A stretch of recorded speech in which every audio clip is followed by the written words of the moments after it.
ભાઈ આપનો પરિચય? આશિષ સેલર એડવોકેટ, સંસ્થાનું નામ? Seller youth club Rander.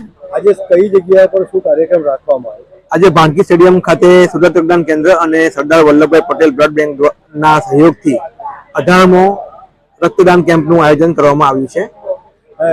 આની જરૂર કેમ પડી? આજે સુરત શહેરમાં છેલ્લા ઘણા દિવસોથી દિવાળી વેકેશન અને અન્ય કારણોસર ખૂબ જ અછત છે। રક્તની અછત હોવાથી સુરતની રક્તદાન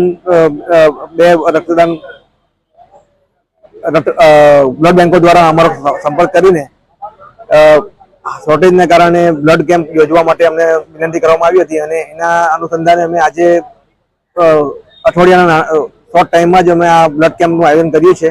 કેટલી બોટલના લક્ષણ સાથેનું આયોજન છે? આજે અહીંયા 200 યુનિટથી વધુ રક્ત એકત્ર કરવાનો અમારો આજે ટાર્ગેટ છે। શોર્ટેજની વાત તમે કાઢી છે તો કેટલા વર્ષથી આ રેકોર્ડ તૂટ્યો છે શોર્ટેજનો? છેલ્લા 12 એવું કહેવામાં આવે છે છેલ્લા 12 વર્ષમાં સુરતમાં સૌથી વધુ અછત આ વર્ષમાં સર્જાઈ છે।